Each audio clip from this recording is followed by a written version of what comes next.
السلام علیکم ورحمۃ اللہ وبرکاتہ۔ اللہم صلی علی سیدنا محمد وعلی آل سیدنا محمد قد ضاقت حیلتی ادرکنی یا رسول اللہ صلی اللہ علیہ وسلم۔ برادران اسلام، سوال آیا ہے، سوال تو کرنے والے پشتوں میں ہے، لیکن میں نے مناسب سمجھے اردو میں جواب دے دوں۔ پھر دو صاحب آپ کہتے ہیں کہ یہ آپ اردو میں بھی ویڈیو بنائے تو اتنا وقت کی کمی کی وجہ سے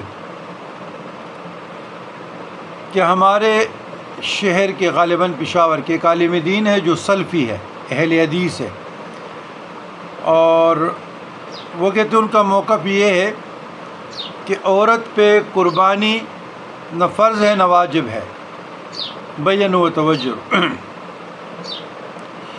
دیکھیے، قربانی کے جو مسائل ہیں نا، وہ پہلے بھی اس پر میں نے کافی بات میں کر چکا ہوں۔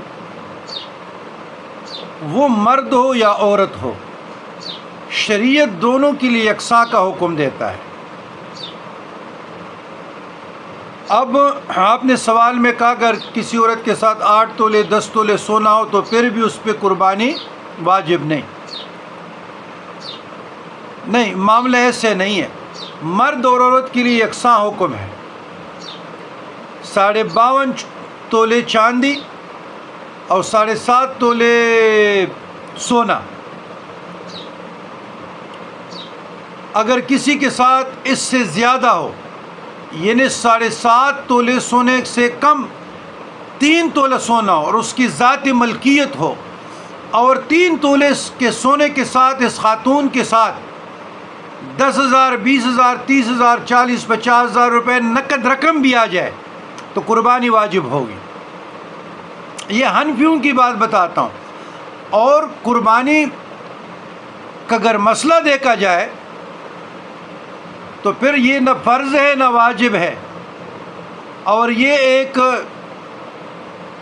مستحب یا نفل سمجھ لیں۔ اور فقہائے کرام، بہت فقہائے کرام کی رائے کہ سنت موقت ہے، ہمارے ہاں واجب ہے۔ تو عورت اور مرد کا یکساں حکم ہے، بری ذمہ نہیں ہے کہ عورت کے لیے اور شریعت ہے اور مرد کے لیے اور شریعت ہے، نہیں۔ اگر کوئی عورت صاحب نصاب ہے، لیکن ایک عورت ہے وہ ٹیچر ہے، ڈاکٹر ہے، انجینئر ہے، آرکیٹیکٹ ہے، لیکچرار ہے، پروفیسر ہے، اپنی بزنس کرتے ہیں۔ چلو پختونخوا میں تو سرونٹ زیادہ ہیں، گھریلو خواتین سے ہٹ کر وہ شوہر یا بچوں کے محتاج رہتے ہیں۔ پنجاب میں اورل جب ہم دیکھتے ہیں تو یہاں کسی نے بوتیک، کسی نے کہا آن لائن، اور بہت بزنس اس قسم کے کرتے ہیں، تو وہ تو خود کفیل ہوئی۔ تو جو بندہ خود کفیل ہو جائے اس پہ قربانی تو پھر واجب ہے۔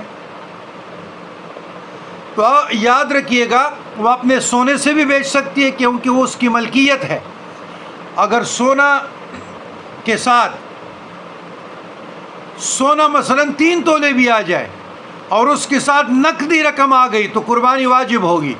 اگر 7.5 تولہ سے کم ہے اور نقدی نہیں ہے تو پھر قربانی واجب نہیں ہے۔ اچھا، ادھر ایک اور مسئلہ، ایک آدمی کے ساتھ اپنا کار بھی ہے، اپنی گاڑی بھی ہے، وقت طور پہ مقروض ہے، تو کیا یہ قربانی کرے گا؟ بالکل کرے گا، یہ صاحب نصاب ہے۔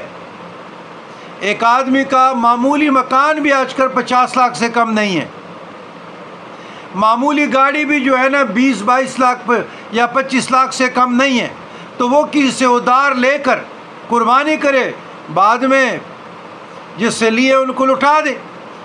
تو مرد اور عورت دونوں کے لیے شریعت برابری کا حکم دیتا ہے۔ اگر عورت صاحب نصاب ہے، صاحب ثروت ہے، صاحب دولت ہے، اس پہ قربانی واجب ہے۔ اس طرح مرد کے لیے بھی حکم ہے۔ یہ تو نہیں کہ عورت کے لیے کوئی اور شریعت، مرد کے لیے کوئی اور شریعت، ایسے نہیں ہے، ٹھیک ہے نا جی؟ تو عاقل ہو، بالغ ہو، پاگل نہ ہو، نفسیاتی مریض نہ ہو، ہوش بحواس ہو، تو اس پہ قربانی واجب ہے۔ یہ ہمارے معاشرے کی بدقسمتی ہے۔ بدقسمتی یہ کہ ایک آدمی ماسٹر کرتے ہیں، بی اے کرتے ہیں، بی بی اے کرتے ہیں، ہمارے سارے بچے کوالیفائڈ ہیں، لیکن دین میں کمزور ہے، دین میں کمزور ہے۔ تو بات یہ ہے کہ یہ جو ڈگری کے ساتھ قرآن کی بھی تعلیم لے لیں تو معاشرے کی بدقسمتی ہے، پھر قواریت کا خمار معاشرے پہ غالب ہے۔ تو ہم حنفی ہیں اور حنفی کو چاہیے کہ اپنا مقلد رہ کر احکام شریعت میں دائرے میں رہ کر اس پہ عمل پیرا ہو جائے۔ ربنا ظلمنا انفسنا وان لم تغفر لنا وترحمنا لنكونن من الخاسرین۔ اللہ اکبر، اللہ اکبر، لا الہ الا اللہ، واللہ اکبر، اللہ اکبر، وللہ الحمد۔